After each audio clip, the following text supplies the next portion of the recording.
बाप, बेटे और रूह अल कुद्दुस के नाम में आमीन। मसीह खुदावंद में आप सबकी सलामती यकीनी है।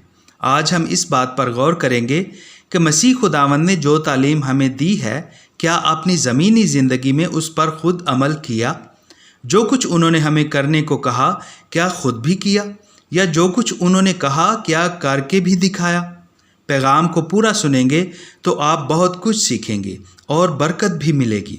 अगर आपने अभी तक हमारे चैनल को सब्सक्राइब नहीं किया तो सुर्ख रंग के लिखे हुए हरूफ को टच करके हमारे साथ खुदा की खिदमत में अपना हिस्सा ज़रूर डालें। एक अच्छा, कामिल और माहिर उस्ताद वो है कि जो कुछ वो अपने शागिर्द को बताए उसे करके भी दिखाए।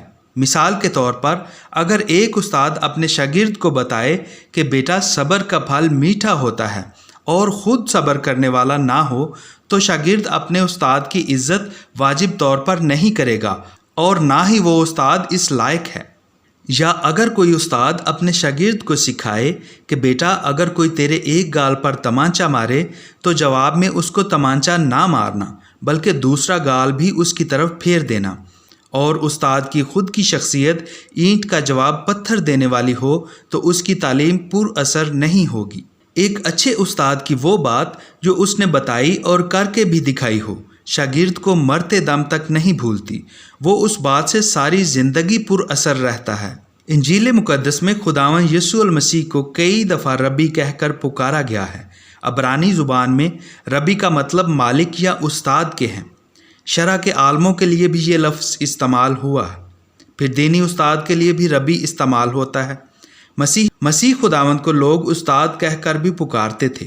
मसीह खुदावंद के काफ़ी ज़्यादा शागिर्द थे जो ज़्यादा वक्त खुदावंद के साथ ही गुजारते थे, और हम उनके शागिर्दों के भी शागिर्द यानी पैरोकार हैं। मसीह खुदावंद ने अपने शागिर्दों की तरबियत की।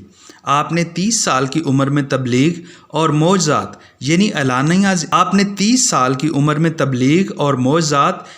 एलानिया ज़िंदगी का आगाज़ किया और 33 साल ज़मीनी ज़िंदगी गुजारी, यानी 3 साल तक आपने अपने शागिर्दों को अपनी तरबियत में रखा और 3 सालों में अपने शागिर्दों की ऐसी पुर असर तरबियत की कि आपके आसमान पर उठाए जाने के बाद चंद शागिर्दों ने आपकी तालीम का ऐसा प्रचार किया कि दुनिया बदल कर रख दी। आपने अपनी ज़िंदगी में किसी एक शख्स को भी तमांचा ना मारा और ना ही जंग की तालीम दी। इशाया नबी मसीह खुदावंद के बारे में 700 साल कबल पेशन गोई करते हैं, अगरचे उसने कभी जुल्म ना किया और उसके मुंह में फरेब ना पाया गया। हवाला इशाया 53 बाब उसकी 9वीं आयत। खुदावंद ने अपनी अलानिया ज़िंदगी के आगाज़ में ही लोगों को बता दिया था कि मैं तौरेत या सहाइफ़ अंबिया को मनसूख करने नहीं आया बल्कि पूरा करने आया हूँ। हवाला मुक़द्दस मती उसका 5 बाब उसकी 17वीं आयत। बस साबित हुआ कि आने वाली अल्हामी खुशखबरी आई हुई अल्हामी खुशखबरी को मनसूख नहीं करती। खुदावंद अल्हाम को पूरा करने आए थे और उन्होंने सलीब पर तमाम हुआ बोलकर नबूवत व अल्हाम को पूरा कर दिया। खुदावंद ने ज़मीनी ज़िंदगी गुजारकर इंसान के हर उज़र को ख़त्म कर दिया। अब हम गौर करेंगे कि खुदावंद करीम ने हमारे लिए क्या तालीम छोड़ी और क्या अपनी ज़िंदगी में उस तालीम पर ख़ुद भी अमल किया। मुक़द्दस मती उसके 6 बाब की पहली आयत में खुदावंद ने तालीम दी कि अपने रास्ती के काम लोगों को दिखाने के लिए ना करो। इस खोज में मैंने इंजील मुक़द्दस का मुतालिया किया तो मुझे मुख्तलिफ हवाले मिले जिनमें खुदावंद करीम ने लोगों के लिए मोज़े करते वक्त शिफा पाने वालों से फरमाया कि ख़बरदार इस बारे में किसी को ना बताना। एक दफ़ा मसीह खुदावंद ने एक बर्स के मरीज़ को शिफा दी तो उसे कहा, ख़बरदार किसी से ना कहना। हवाला मुक़द्दस मती उसका 8 बाब 3री और 4थी आयत। फिर जब यायर नामी आदमी की मुर्दा लड़की को ज़िंदा किया तो फिर भी उनको ताकीद की कि ये बात कोई ना जाने। हवाला मुक़द्दस मरकज़ 5 बाब। खुदावंद करीम दुआ करने के लिए भी अलहदगी इख्तियार किया करते थे, क्योंकि उनकी तालीम थी कि जब तुम दुआ करो तो रयाकारों की मानित ना होना, क्योंकि वो इबादत खानों में और बाज़ारों के मोड़ों पर खड़े होकर दुआ करना पसंद करते हैं ताकि लोग उन्हें देखें। खुदावंद फरमाते थे कि जब तुम दुआ करो तो अपनी कोठड़ी में जाओ और दरवाज़ा बंद करके अपने बाप से पोशीदगी में दुआ करो, और जब तुम दुआ करो तो गैर कौम के लोगों की तरह बक बक ना करो, کیونکہ وہ سمجھتے ہیں کہ ہماری زیادہ گوئی سے ہماری زیادہ سنی جائے گی۔ یعنی خداوند نے دکھاوے سے منع فرمایا اور خود بھی دکھاوا نہ کیا۔ روزہ رکھنے کی تعلیم دیتے ہوئے خداوند یسوع المسیح نے فرمایا، جب تم روزہ رکھو تو ریاکاروں کی مانند اپنا چہرہ اداس نہ بناؤ، کیونکہ وہ منہ بگاڑتے ہیں تاکہ لوگ انہیں روزہ دار جانیں۔ میں تم سے سچ سچ کہتا ہوں، وہ اپنا اجر پا چکے۔ لیکن جب تم روزہ رکھو، سر پر تیل لگاؤ اور منہ دھو، تاکہ آدمی نہیں بلکہ تیرا باپ جو پوشیدگی میں ہے تجھے روزہ دار جانے، اور تیرا باپ جو پوشیدگی میں دیکھتا ہے تجھے بدلہ دے گا۔ اور کلام مقدس سے ہی ثابت ہوتا ہے کہ خداوند یسوع المسیح نے خود 40 دن رات کا روزہ رکھا، پوشیدگی میں رکھا اور شیطان پر غالب آئے۔ حوالہ مقدس متی اس کا 4 باب اس کی پہلی 2 آیات۔ پھر خداوند یسوع المسیح نے سر عام برملا لوگوں میں بیان دیا کہ مجھے گناہ معاف کرنے کا اختیار ہے۔ حوالہ مقدس لوکا 5 باب اس کی 24 آیت۔ یہ واقعہ کچھ اس طرح ہے کہ آپ ایک کمرے میں کسی کے گھر بیٹھے ہوئے تھے اور کمرہ لوگوں سے بھرا پڑا تھا، اور دروازہ اور دروازے کے باہر بھی لوگوں کی بڑی بھیڑ جمع تھی۔ یہ آپ کی محبت اور آپ کے معجزوں کی قدرت تھی کہ آپ جہاں بھی جاتے ہجوم آپ کے گرد جمع ہو جایا کرتا تھا۔ چند لوگ ایک مفلوج شخص کو آپ کے سامنے لانا چاہتے تھے جو چارپائی پر پڑا تھا اور برسوں سے چل پھر نہیں سکتا تھا، لیکن ہجوم کی وجہ سے آپ تک پہنچ نہیں پا رہے تھے۔ تو انہوں نے چھت کا راستہ لیا اور چھت کھول کر چارپائی لٹکا دی۔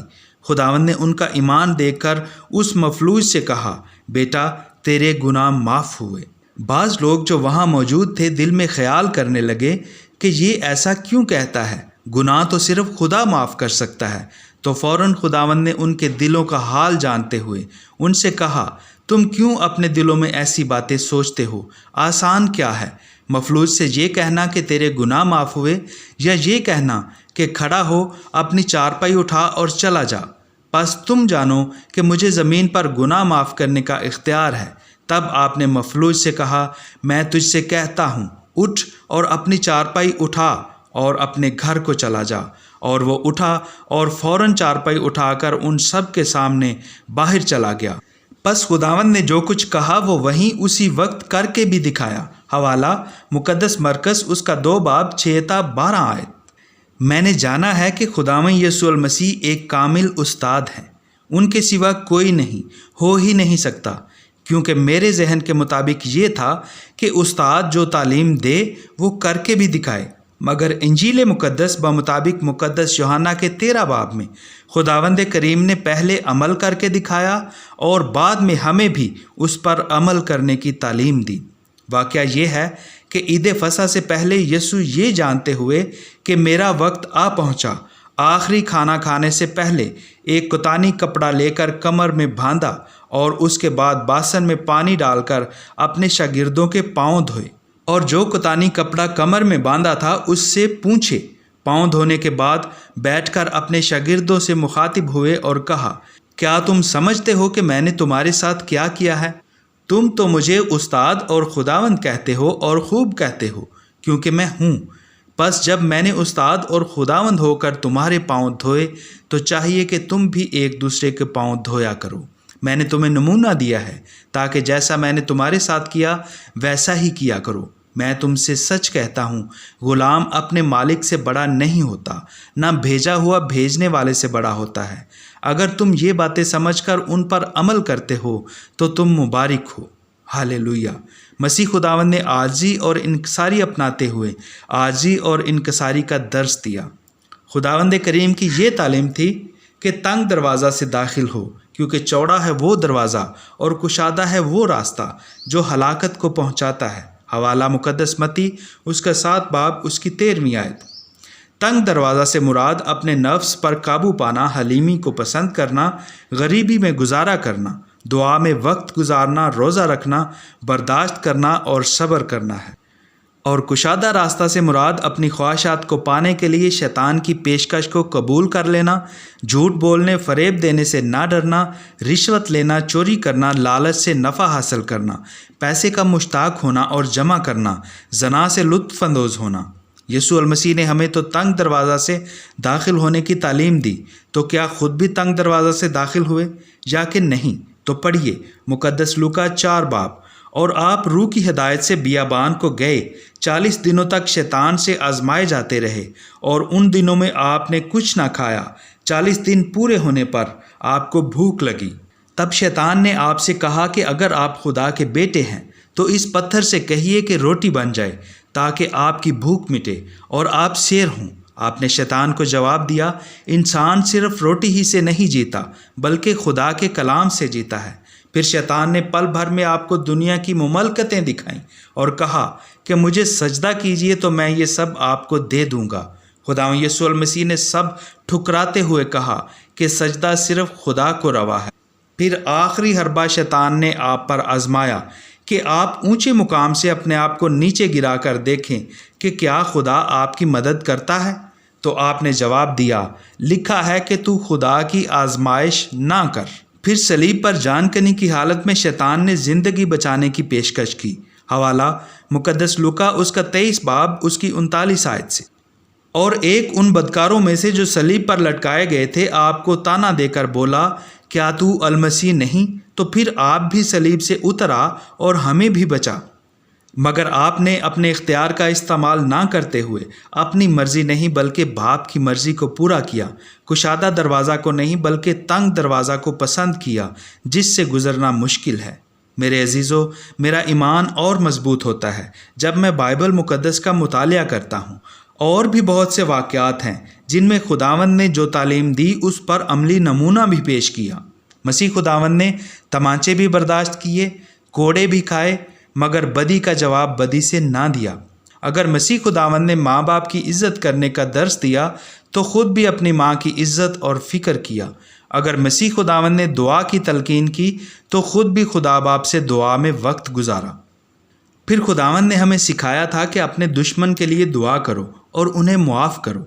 इस अमल को ढूंढने के लिए मुतालिया किया गया तो मुकद्दस लूका 23 बाब उसकी 34 आयत में लिखा हुआ सबूत मिला कि खुदावंद अपने दुख देने वालों के लिए दुआ करते हुए कहते हैं कि ऐ बाप इन्हें माफ़ कर, क्योंकि ये नहीं जानते कि क्या करते हैं। अगर मसीह खुदावंद ने ये कहा कि जान देने तक वफ़ादार रह, तो मसीह खुदावंद सलीब पर जान देने तक खुद भी खुदा ताला के वफ़ादार रहे और सलीब पर आखिरी अल्फाज ऐ बाप मैं अपनी रूह तेरे हाथों में सौंपता हूँ ये कहकर जान दे दी। वीडियो पसंद आई हो तो लाइक और शेयर ज़रूर कीजिएगा, और अभी तक अगर आपने हमारे चैनल को सब्सक्राइब नहीं किया तो जल्दी से कर लें ताकि आइंदा भी आप खुदा के कलाम से मुस्तफ़ीद हो सकें। आमीन।